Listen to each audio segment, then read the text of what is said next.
말씀하려고 합니다. 에스라는 이스라엘 백성들을 바벨론에서 2차에 데리고 나온 사람이고 느헤미야는 3차에 데리고 나온 사람입니다. 이 두 사람은 귀한 인물들입니다. 이분들의 이름의 뜻은 에스라라고 하는 이름은 도움이란 뜻입니다. 도움을 주는 자다 그 말이에요. 도움을 주는 자. 그 다음에 느헤미야는 여호와께서 위로하신다라고 하는 뜻이에요. 이름의 뜻이. 이름 참 잘 지었죠. 이 두 사람의 가족적인 배경을 좀 살펴보면은 에스라는 7장 5절에 보면은 아론의 오늘 읽은 본문에 보면은 아론의 제16대 손이라고 말합니다. 아론의 제16대 손. 그러니까 제사장의 원조가 아론이에요. 아론, 모세 형 아론이 제사장의 원조입니다. 원조예요.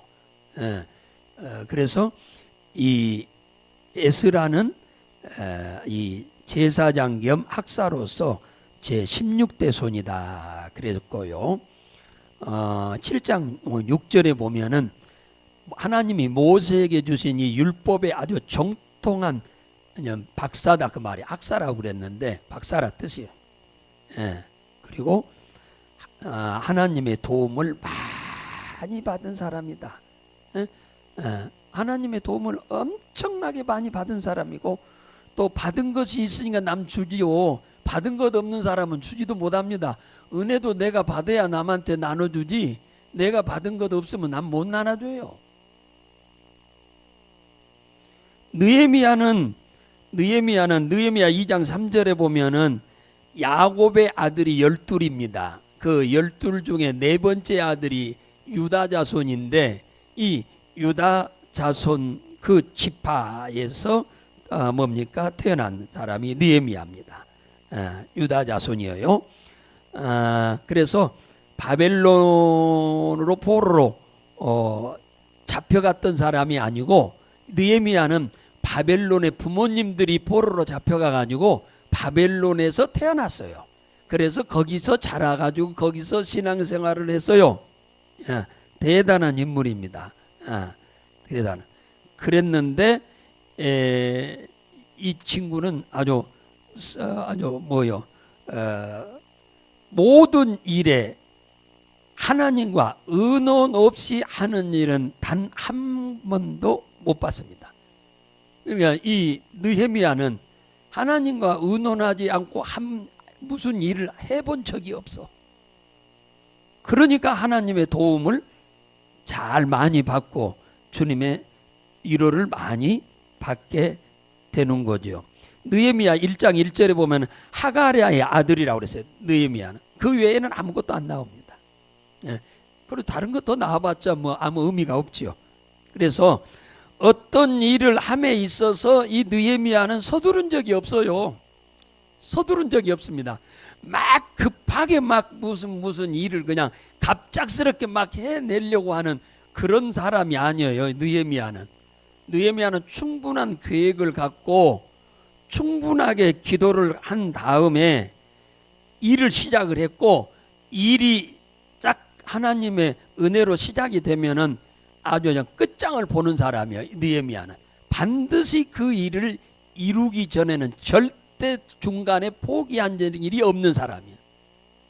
이게 좋지요.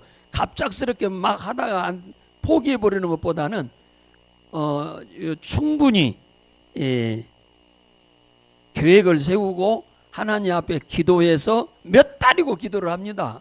그걸 놓고 그리고는 그 기도의 응답이 오면 그때 시작을 해요. 그게 안전빵이죠. 그리고 하나님이 허락해서 하는 일이면 아무리 반대하는 세력이 있어도 절대 굽히지 않고 그 일을 하는 거예요. 그죠? 하나님이 허락한 일이면은 반대 세력이 있다고 그만두면 절대로 안 되죠.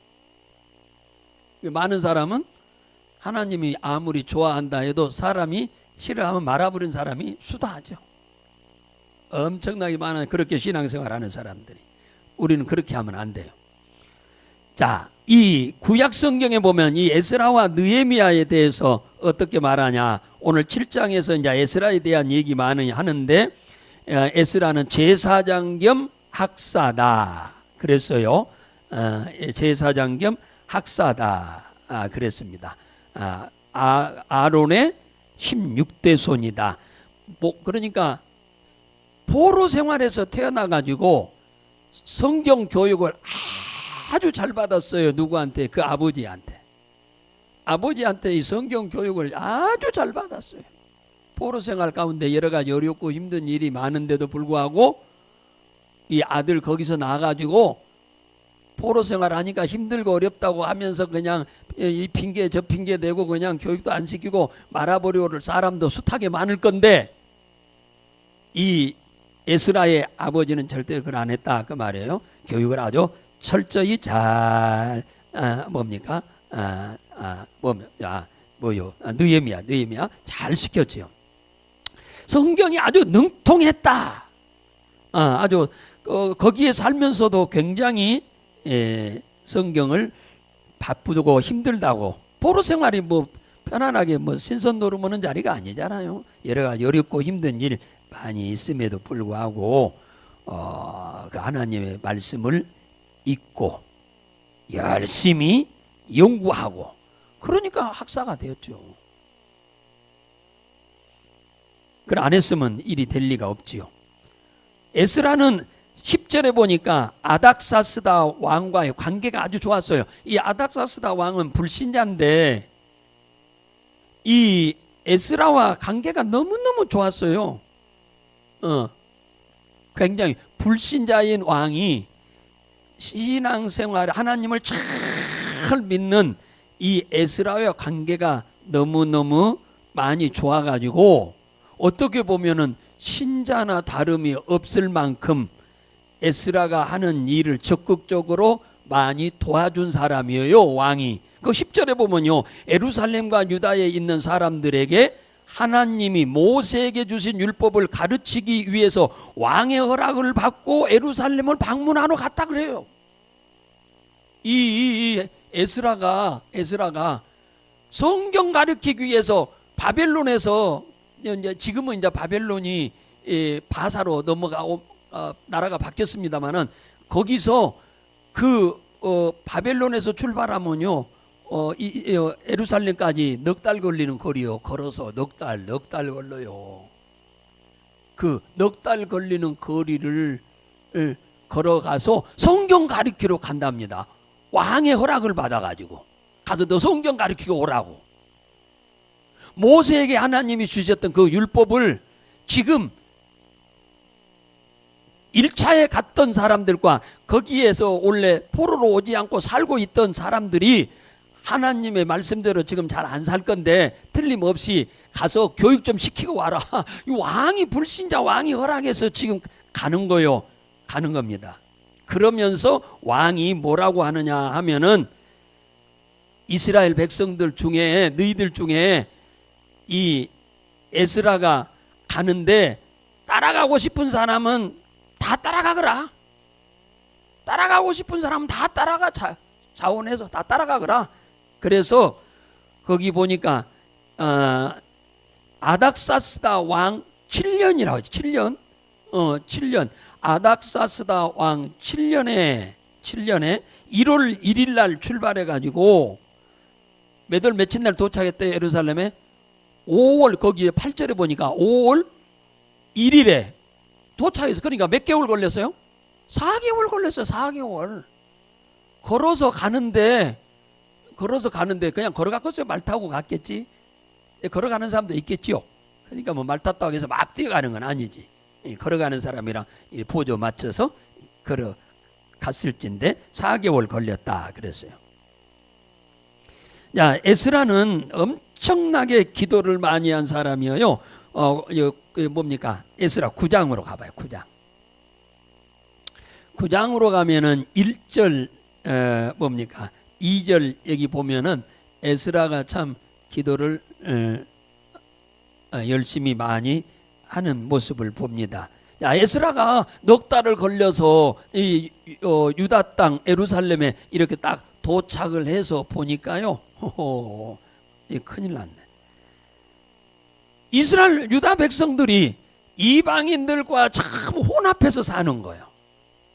뭐 무슨 말이냐 하면은 가나안 사람, 헷 사람, 브리스 사람, 여부수 사람, 암몬 사람, 모압 사람, 애굽 사람, 아모리 사람들과 같이 뭐냐 하면은 전부 혼합해서 이거 살고 있는 거예요. 이방 결혼하고 살고 있다 그 말이에요. 이 사람들 이방인들의 딸들을 며느리로 삼고 유다 백성들의 딸을 이방인의 며느리로 주는 일은 있어서는 절대로 안 되는 일이 지금 와서 보니까 일어나고 있는 겁니다. 이건 절대로 있어서는 안 돼요. 이것은 하나님이 출애굽할 때 시내산에서 모세에게 율법을 줄 때 그걸 하나님이 아주 절대 그러면 안 된다고 아주 못을 박아놨던 사건이에요. 이게. 그런데 말이에요. 예수를 안 믿는 여자를 데려다가 예수 잘 믿는 내 아들하고 결혼을 시켜가지고 며느리로 삼아서 그가 시집을 왔으니까 시집이 신앙생활 기독교 신앙생활 하니까 잘 따라서 신앙생활 해서 예수 잘 믿어버리면 사실은 문제가 없겠죠. 근데 거의 그러기가 쉽지 않다 그 말이에요. 남자를 따라서 오는 여자는 아주 진짜 현명한 여자죠. 그런데 그렇지 않고 남자를 회유해서 하나님을 버리고 이방신을 섬기도록 하는 여자들도 엄청 많아. 그러니까 남자의 신앙이 좀 현찬하니까 그렇죠. 신앙이 좋으면 그런 일이 있겠어요. 이건 창세기 5장 6장에도 이런 일이 있었어요. 그래서 하나님이 노아의 홍수 물로 심판한 이유가 바로 그래서 그런 겁니다. 수많은 사람들이 하나님 믿는 사람이 다 이런 이방 결혼을 해가지고 전부 신앙을 버리고 세속화돼 버렸어요. 노아의 가정만 그걸 안 했어요. 노아의 가정만 믿음을 잘 지켰어요.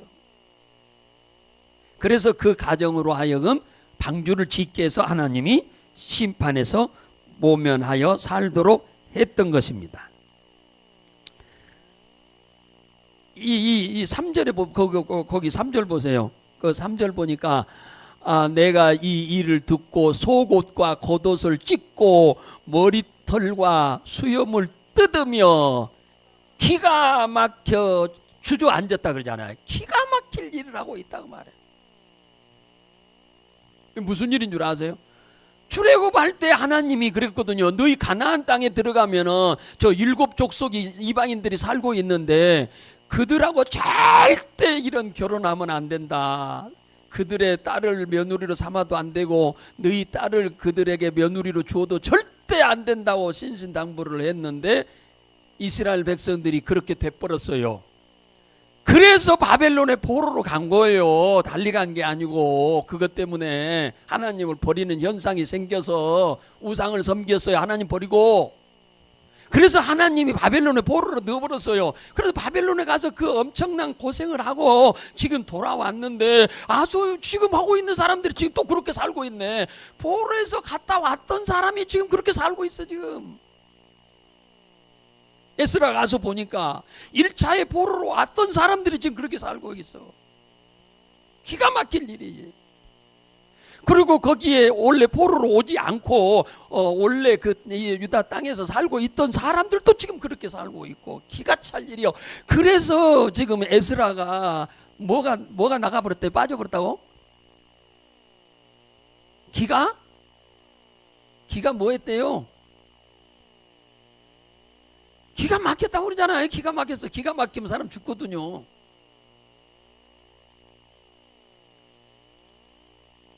기가 막혀서 털썩 주저앉아버렸다고 하잖아요. 그 상황을 보고.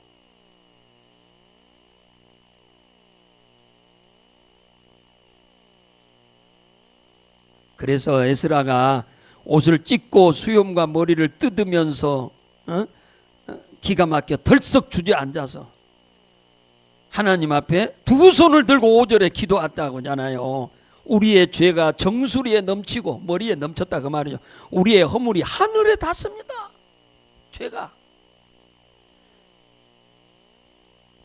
출애굽하여 광야에서 율법을 모세에게 주었을 때 너희가 가서 얻을 땅에서는 너희 여자들은 저희 아들에게 주지 말고 저희 딸들을 너희 며느리에게 데려오지 말라고 그리고 저들에게 평안도 빌지 말고 형통도 구하지도 말라고 그랬어요. 하나님 모세한테. 이방 결혼한 그들한테 하나님 복 주세요. 절대 하지 말아라. 그랬다니까요.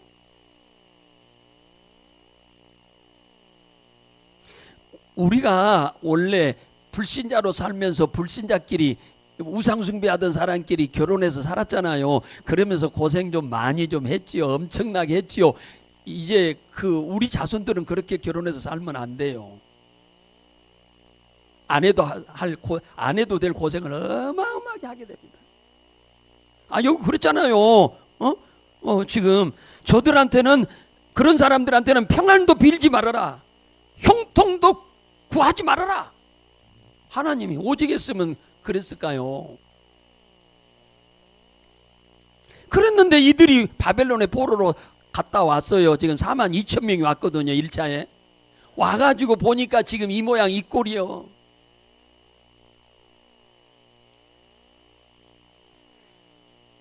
(9장 12절) 보세요. 이렇게 이방 결혼을 하지 않으면 너희가 왕성하여 땅의 아름다운 것을 먹을 것이라 그러잖아요. 그러니까 이방 결혼을 하게 됨으로 인해서 하나님을 배신하는 경향이 많기 때문에 절대로 그런 결혼을 안 하면 너희가 왕성하여 땅에서 아름다운 걸 먹을 것이다. 아름답단 말은 히브리어로 투브란 말인데 늘 자주 얘기하잖아요. 좋은 것을 먹게 한다. 아주 최상품을 먹게 한다. 유익되게 한다. 번영하게 한다. 잘되게 한다. 그 말이에요. 그러니까 여러분들이 얼굴 보고 애들은 결혼하려고 하거든요. 믿음 없으니까 애들은. 믿음 있든 없든 상관없이 하려고 하는 애들이 있어요. 믿음이 있으면 그걸 안 하는데 믿음이 없는 자녀들은 그렇다고 말해요. 그러니까 여러분들이 자녀들 믿음으로 잘 키워서 이런 이방 결혼을, 불신자와 결혼하는 일이 없도록 하셔야 돼. 기도 많이 하셔서. 그럼 아름다운 걸 먹게 한다잖아요, 하나님이. 그 다음에 땅의 자손들에게 영원한 기업을, 이 땅을, 가나안 땅을 네 자손들한테 대대로 준다는 거예요. 근데 이렇게 안 살았거든요. 그러니까 바벨론한테 줘버린 거 아니에요, 하나님이 땅을.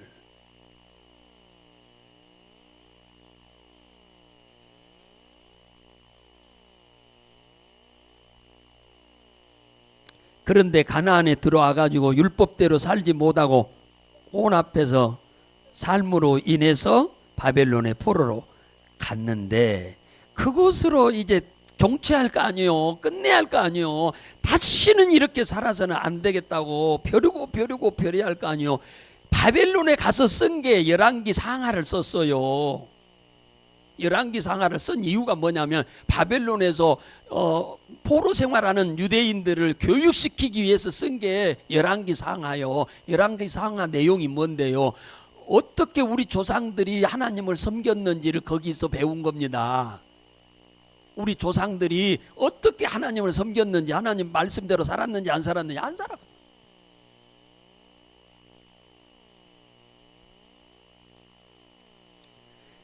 에스라 10장으로 가봐요. 10장. 자, 10장. 에스라 10장 1절로 가면은 에스라가 뭐 하면서 기도해요? 울면서. 에스라가 땅에 엎드려 울면서 기도를 합니다. 울면서. 이건 놓고 기도하는데 하나님, 이 백성들이 아직도 정신을 못 차리고 있습니다. 하나님이여, 이 백성들이 아직도 바벨론 70년 동안 포로 생활하고도 정신을 지금 못 차리고 있습니다. 지금 울면서 기도를 해요. 지금 그들은요 죄책감 하나도 없어요. 지금 돌아온 사람들은 죄책감이 하나도 없는데 에스라만 지금 미칠 지경이요. 이렇게 계속 살도록 놔두면 또 나라 잃어버리고 또 포로 생활 또 해요. 이것을 알기 때문에 에스라는 좀 통곡하고 울면서 지금 자기가 지은 죄가 아니요, 지금 백성들이 지은 죄를 자기가 지은 죄처럼 여기고 지금 회개하는 거 아닙니까? 지금 에스라가 울면서 기도하며 자기 죄를 자복하자 깨어 있는 이제 사람들이, 좀 이제 정신을 차린 사람들이 누구한테 와? 에스라한테 오잖아요. 와가지고 하는 말이 3절에 우리가 주의 말씀을 쫓으며 아내와 자녀를 다 보내겠다. 이방 결혼을 해서 한 아내, 이방인 아내를 내가 얻었으니까 그 아내를 내가 친정으로 보내겠다. 그 사이에서 낳은 이방 여자를 통해서 낳은 자식도 다 보내겠다. 보내겠다고 그러잖아요. 자기들이 와서.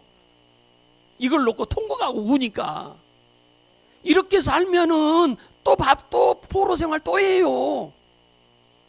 그렇기 때문에 에스라가 통곡하며 우는 거예요. 지금 이것은 손바닥 보듯이 뻔할 일이에요. 이것은 이 문제 해결 안 하면.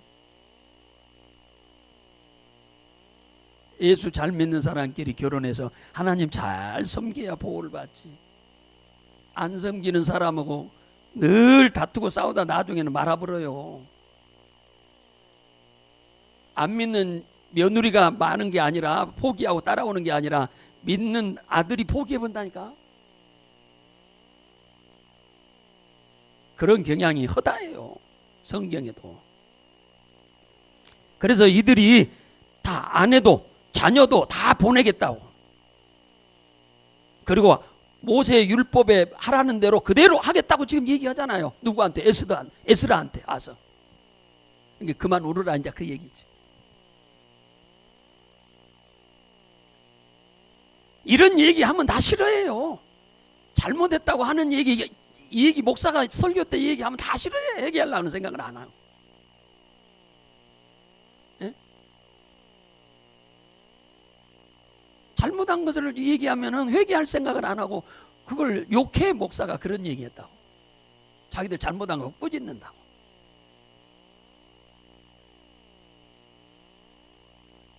이렇게 했으니까 지금 회개하고 돌아서잖아요. 돌아서요. 그걸 안 했으면 이거 큰일 나죠. 느헤미야 볼까요? 느헤미야는 바벨론에서 하가랴의 아들로 아까 태어났다고 그랬어요. 느헤미야로 넘어가 봐요. 에스라 다음에 느헤미야. 느헤미야는 직업이 뭐였냐면 정치인인데, 거기 보세요.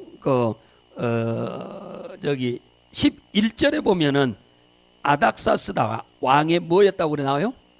술관원장이라. 술관원장. 왕의 술관원장.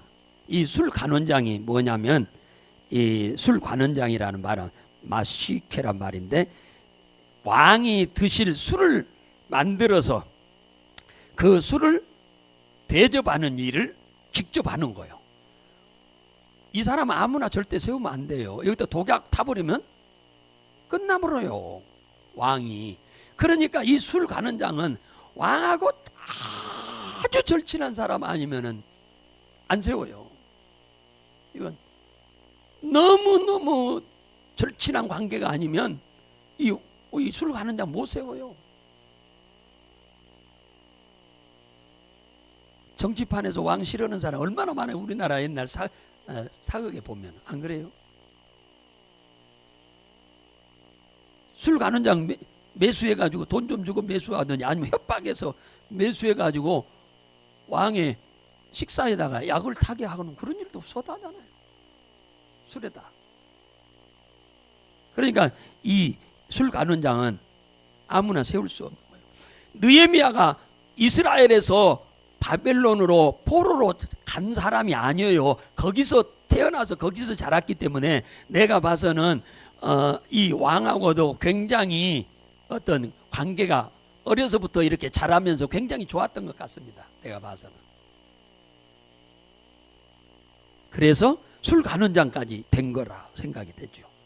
왕하고 뜬금없이 가는, 장관은 뜬금없는 사람 세울 수 있어요. 그러나 술관원장은 절대 그런 사람 못 세워요. 요셉이가 감옥에 있을 때 애굽의 바로 왕을 시해하려고 했던 사람이 누군데요? 술관원장이었어요. 떡관원장이고, 떡관원장. 자, 오늘 느헤미야 1장 2절에 보니까 하난이라고 하는 이 느헤미야와 절친한 친구가 2차의 포로에서 에스라 따라서 갔거든요. 그랬는데 이 친구가 왔어요. 그 머나먼 걸어서 40일을 걸어야, 아니 넉 달을 걸어야 올 이 머나먼 길을 여행을 해가지고 선이 왔어. 선이 1절에 보니까 선이 왔다고 그러잖아요. 하난이라고 하는 친구가 두 사람을 데리고, 형제라고 그랬잖아요. 그러니까 아주 절친한 친구였는데 그가 갔어요. 2차 포로로 에스라가 갈 때 따라갔는데 가보니까 형편없거든요. 형편없어요. 가보니까 뭐요? 느부갓네살 왕에 의해서 전쟁을 일으켜 가지고 이스라엘이, 유다가 예루살렘이 점령당했잖아요. 그때 도시는 싹 불질러 버리고, 예루살렘 성전은 금으로 만들었으니까 다 캐가기 위해서 돌 위에 돌 하나 안 남게 싹 허물어 버리고, 그 다음에 성곽도 다 불질러 버렸는데, 그게요 뭡니까? 거의 170년이 넘었는데도 지금까지, 지금 이거 뭐예요? 그대로 있어요. 하나니가 가서 보니까 너무 마음이 아픈데 이거 임의로 쌀 수가 없어요. 바사 왕의 허락이 없이는 못 사요. 그러니까 기다리다가 느헤미야가 술 간원장이 딱 됐다는 소식을 듣고 이 하나니가 온 겁니다. 그러죠. 비빌 언덕이 있어야 할 거 아니에요. 아는 사람도 아무도 없는데, 정치적 배경이 아무도 없는데 누구한테 가서 부탁을 합니까? 그런데 느헤미야가 술 관원정이 됐다는 소리를 듣자마자 이 하나니가 왔어요. 와가지고 성전은 지어졌는데 성이 다 허물어진 대로 그대로, 성문이 그대로 불탄 지가 그대로, 성곽이 다 불탄 지 그대로 지금 오랫동안 지금 그대로 있는 거예요. 이 소식을 듣고 오늘 뭐요? 누가? 느헤미야가 4절에 보니까 울면서 뭐예요? 기도잖아요. 울면서 자기 조국이라고. 거기서 태어난 게 아니요. 지는 바벨론에서 태어났는데 그 자기 조국이잖아. 자기 아버지의 나라잖아요. 그러니까 조국이요, 조국. 자기 조국. 텔레비에 나오는 조국이 말고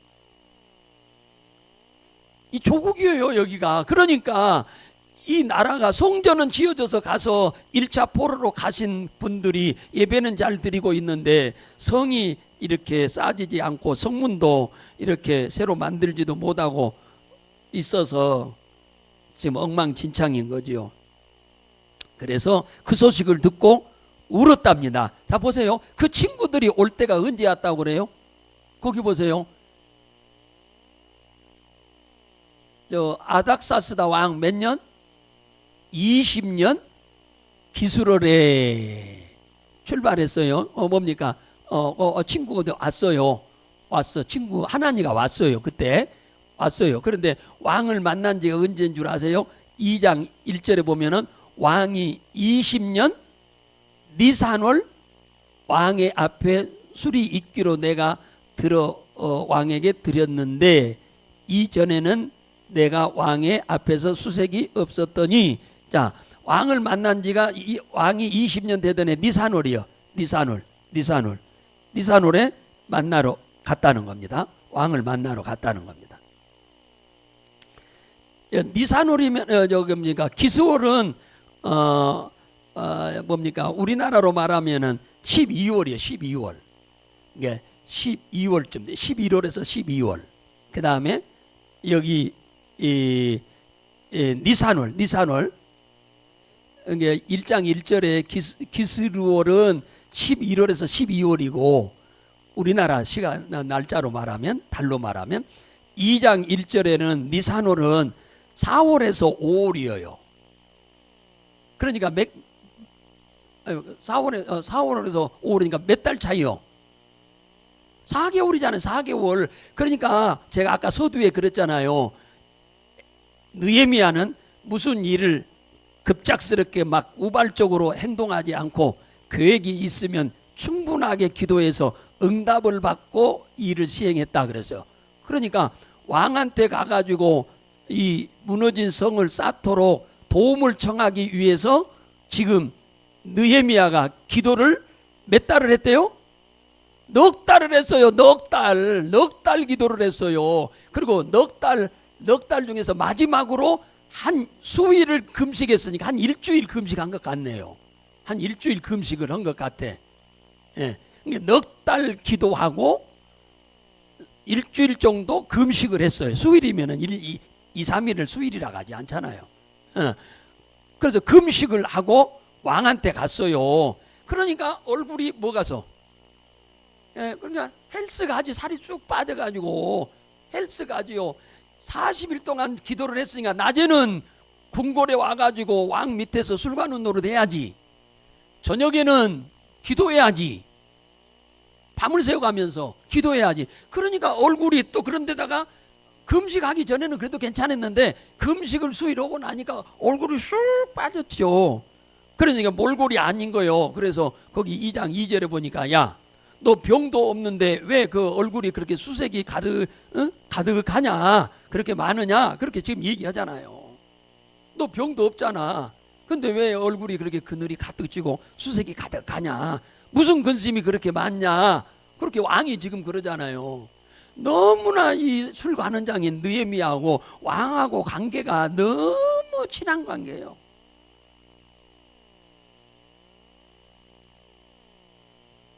그러니까 느헤미야가 이제 이 얘기를 합니다. 느헤미야가 그 3절에 이 얘기하여 3절에 예, 3절에 한번 읽어볼까요? 시작. 왕이여 대답하되 왕은 만세수를 하옵소서.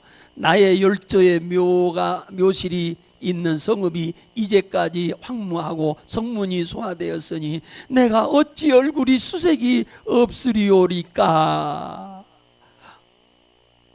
왕이 내게 이르시되 그러면 내가 무엇을 원하느냐 하기로 내가 곧 하늘의 하나님께 목도하고. 이게 중요한 얘기입니다. 자 보세요. 왕이 그러잖아요. 왕이 지금 금식하고 40일 넉 달을 지금 기도하고 왔잖아요. 그러니까 왕이 지금 내 뭡니까 고향이잖아요. 고향 내 나라 조국이 성이 다 불타고 성문이 다 불탔는데 성도 무너지고 근데 쌓을 수도 없고 성문조차도 못 딸 정도라고 하니 내가 마음이 편하겠습니까? 그랬더니 왕이 하는 말이 내가 무엇을 해주면 좋겠냐 물어보잖아요. 이런 얘기가 나온 것이 넉 달 동안 기도한 결과요. 한 일주일 정도 금식한 결과예요. 할렐루야. 모르드게가 3일 금식하고 에스더가 3일 금식하고 왕한테 갔더니 왕이 보자마자 내가 에스더야 내가 너의 소원을 다 들어주면 나라의 절반까지 주겠다. 그런 거나 똑같은 얘기다. 여러분, 그러니까 우리는 무슨 일을 급작스럽게 그냥 갑자기 막 우발적으로 하는 것보다 계획이 있으면 꼭 반드시 충분한 기도를 한 다음에 우리는 진행하시기를 주의 이름으로 축원합니다. 메사의 모든 일이 그렇게 해야 한다 그 말이에요. 메사에 나를 보내요. 5절에 그러잖아요. 이 성을 중건하고 성문을 달고 성곽을 쌓게 하옵소서 지금 그러잖아요. 그랬더니 왕이 뭐라고 그래요? 5절에 그러면 내가 시간을 말미를 얼마를 주면 되겠냐? 네가 말해봐라. 그러니까 여기는 얼마라고 하는 얘기는 안 했는데 왕한테 얘기했다고 그러잖아요. 왕한테 언제부터 언제까지 나한테 시간 주시면 내가 우리 조국 가서 다 이 성도 쌓고 성문도 달고 성곽도 다 만들고 내가 돌아오겠습니다. 그렇게 지금 얘기하잖아요. 그리고는 그러니까 왕이 다 허락했어요. 그래서 갔습니다. 갔어요. 15절에 보니까 15절 가보세요. 조금 내려가서 15절. 15절. 자, 느헤미야 6장 15절 가봐요. 자, 6장 15절 보겠습니다. 자, 6장 15절. 이제 예루살렘에 도착했습니다. 자, 성을 쌓기 시작을 했습니다. 자, 15절 시작. 이 성 역사가 52일 만에 엘룰월 25일에 끝남에 52일 걸렸답니다. 성을 쌓는데, 그러니까 이 성을 쌓는데 분업을 해서 쌓았어요. 그러니까 성을 쌓는데 38개 팀으로 나눴어. 여기서 여기까지는 누가, 여기서 여기까지는 누가, 여기서 여기까지는 누가, 각 가문별로 다 나눠서 했어요. 38개 조로 나누어서 동시에 지은 거예요. 그랬더니 52일 만에 성을 전부 다 쌓았더라. 목적을 이뤘어, 안 이뤘어? 이뤘죠. 이뤘어. 이 이룬 결과는 무엇으로? 넉 달 동안 기도하고 한 주일 동안 금식한 결과로 이 모든 일이 전적으로 왕이 여기에 필요한 모든 자재, 돈, 심지어는 먹을 거 소금까지, 기름까지, 곡식까지 전부 대주도록 했습니다. 이 아닥사스다 왕이. 그래가지고 이 일을 어려움 없이 전부 싹 해내게 됐네요. 2장, 자, 느헤미야 2장 10절 한 절만 보고 끝냅시다. 자, 느헤미야 2장 10절. 자, 느헤미야 2장 10절 봅니다. 자, 2장 10절. 자, 시작. 호론 사람 산발랏과 종되었던 암몬 사람 도비야가 이스라엘 자손을 흥황케 할 사람이 왔다 함을 듣고 심히 근심하더라. 아니, 이들은 총독이거든요. 총독.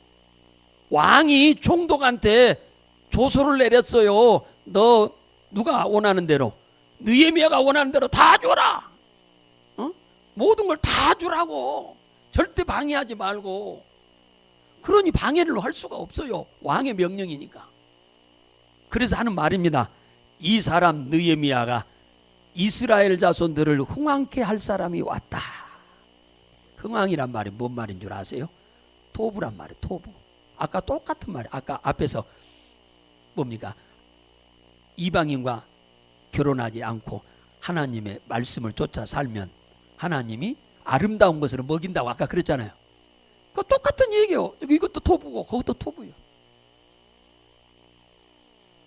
흥황이란 말은 너희들에게 이익되는 사람이 왔다. 너희들을 번영하게 할 사람이 왔다. 너희들이 잘되게 할 사람이 왔다. 할렐루야. 경제적으로 너희들에게 크게 이익되게 해줄 사람이 왔다. 그 얘기를 하는 겁니다. 사랑하는 여러분, 돈은 현장에서 일하는 사람이 버는 게 아니고 뒤에서 기도하는 사람이 돈 벌게 합니다. 할렐루야. 그걸 잊어버리면 안 돼요. 기도하는 사람이 돈 벌게 해요. 그러니까 자손들을 위해서 기도 많이 해야 돼. 사업을 하거나 직장 생활하는 자녀들을 위해서 기도 많이 하고 남편들을 위해서도 기도도 많이 하고. 기도가 뒷받침이 안 되면 안 돼요. 반드시 기도가 선행돼야 할 줄로 믿으시기 바랍니다. 그러면 여러분을 통해서 여러분 가족들이 다 흥황케 될 줄로 믿으시기를 주의 이름으로 축복합니다.